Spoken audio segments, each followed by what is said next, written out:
and how this month shows all that reality.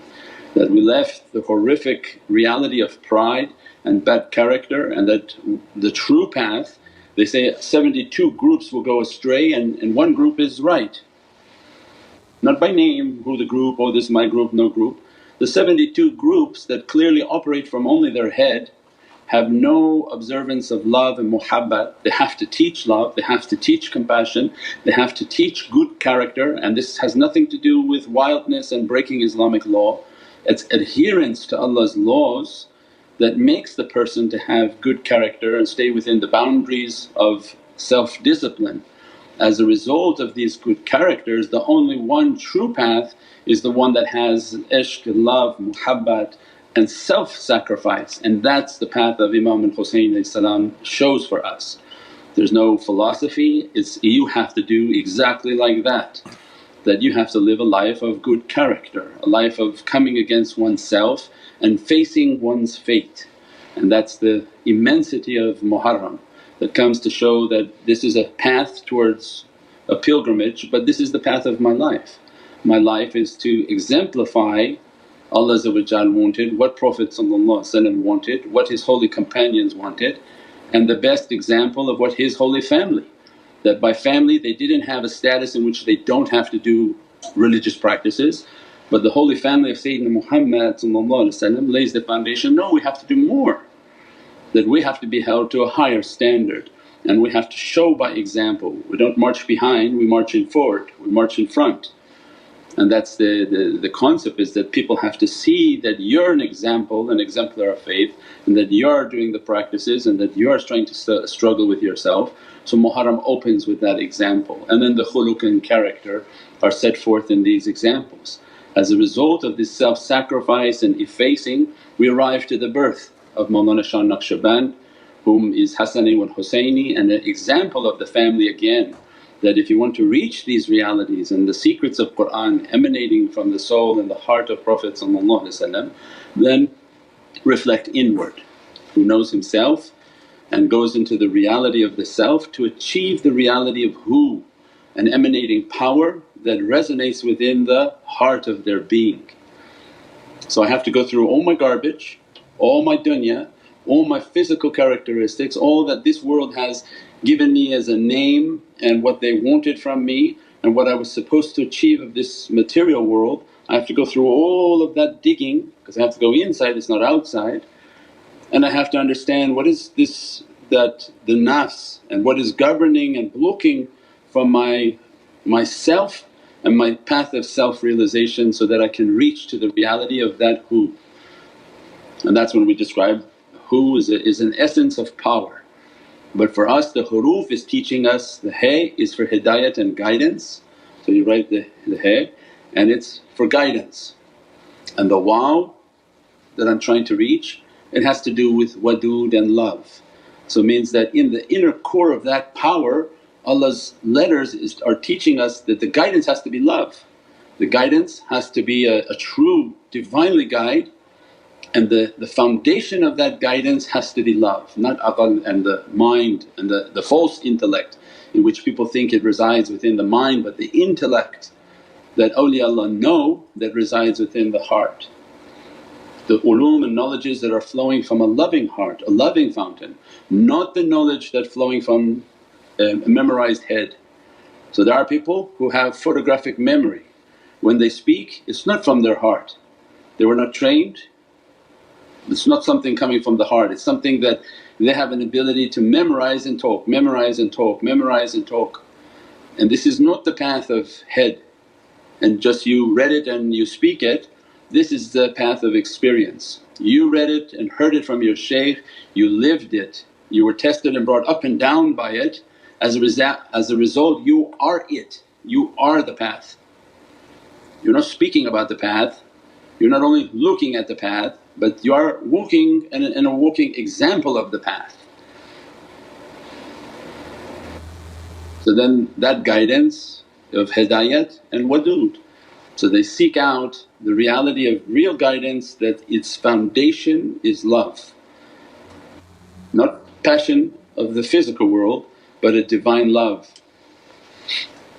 If we got that, that saves us from that bad character of Yazid that we just left on those 10 days. That was the example of intercession. So it means that this is the month in which to understand I have to seek in my heart my inner guide that's based on discipline, good character and a divine love. Not my love, a divine love.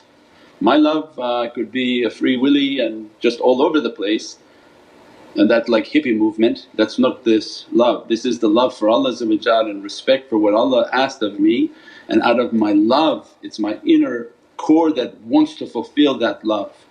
And my love for Sayyidina Muhammad not to let him down, that he's looking at me at all times, and I'm not to make a fool and not to make a foolishness of myself, with that ishq and that love and reverence to conduct myself and to do the best that I possibly can to achieve that reality.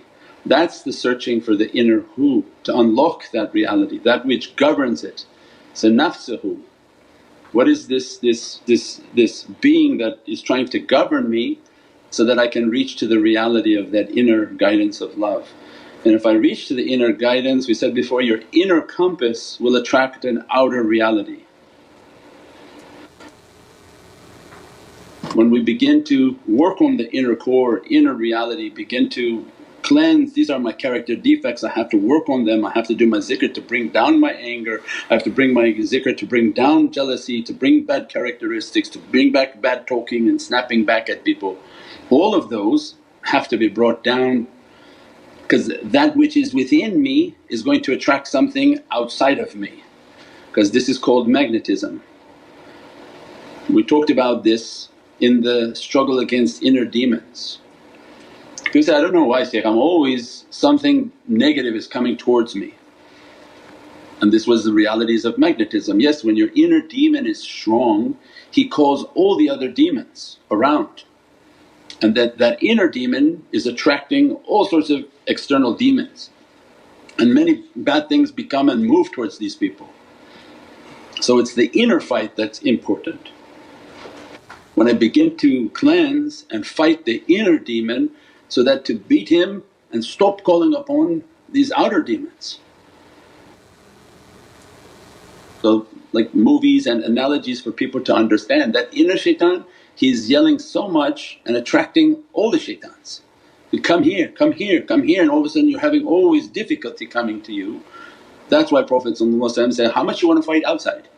Are you going to take your stick and now go and try to beat the 10 demons that are coming towards you, then become 20 demons, 30 demons? Why you don't go after the one that's inside you making all the problems? If you should beat him good, he can't scream that much to call for other shaitans. So the inner fight, the inner demon, the one you keep hitting, and with fasting, when he's too aggressive you fast, when he's too bad mouth you fast. You make the salawats, restrict the food. And they say even native Indians had expressions, every culture Allah left as a guidance. They say you have 2 wolves and your life is depending upon which wolf are you going to feed. If you feed the bad one, he's going to eat you. If you feed the good one, he will defend you. So it means every culture has that understanding. I have a reality, if I feed my inner reality goodness, it becomes very strong. If I feed my inner demon, he becomes very strong and obliterates me. So he requires a certain dirtiness and dirty food and things that are not preyed upon, things that are not what Allah has advised us. If I give him those, he becomes very strong, very fiery, I'm unable to tame his reality. And then everything else, and Prophet described for us that this inner demon moves through the blood, what you eat, what you drink, what you breathe, how you breathe, all of those going to affect that being. Either you beat him down, restrict him, restrict his ability to have the food that he wants, so you drink lots of water, and everything you drink you make du'a upon it. From inna sharaf al-Nabi wa alihi wa ashabi kiram wala min shaykhina fi tariqat al-Naqshbandiyyah al-Aliyah, the du'a is on the app. Everything you eat and drink is to glorify Allah, that Prophet his Ahlul Bayt and holy companions, and that my shaykhs they put all their tajalli upon what I'm about to eat and drink. Why? So one, to bless me, and two, to destroy the inner demon. that's trying to take something from it and make himself to be stronger. So then the whole fight is on the inner reality to tame the inner fire, to tame the inner bad character, what we eat, what we drink, and then our practices, mean keeping our washing, keeping our wudu, so that the water outside of us is cleansing us, the water outside of us is washing away all of these bad characteristics. Don't let bad energy come and attach itself to you because it begins to send energy to the inner demon. And that's the inner demon is screaming out for help like a tag team wrestling, and when you don't make wudu all the negative energy comes onto your feet, your arms, your back, your head. So what? To give energy to the inner shaitan. So the outer wudu is to wash all of that, to continuously to wash these fires off of the physical body. Then the prayers and everything Allah has asked of us, then the muraqabah, the salawats and the zikr is the inner wudu. How do you make an inside wudu, a wudu within the blood and the heart? Wa dhikrullahi tatma'inul quloob. So I did my physical washing, and every day when I do my awrad and my daily etiquette, don't leave the etiquette, don't leave not doing zikr in a day, because then you left the day without wudu. Because if the inner demon is not affected by you putting water on your face, that's the outer demons that are trying to attach themselves, or negative energies attaching themselves to people. But the inner energy, the inner one that we're trying to hit, is affected by zikr. Zikr Allah, zikr salawats, all the breathing, all the energy practices, that's the inner wudu. As soon as we begin to focus and focus on the heart, begin our zikrs, begin our awrad, ashhadu an la ilaha illallah Muhammadur Rasulullah, ashhadu anna Muhammadur Rasulullah, 70 times astaghfirullah, astaghfirullah, astaghfirullah. Your focus when you're doing your daily etiquette is the heart.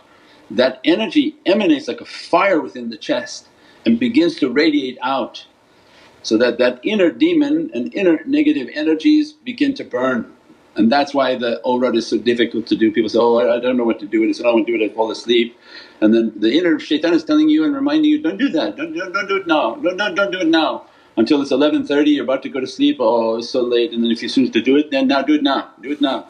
So as soon as 11:30 they do it, they fall asleep if 2 seconds into it and go to bed.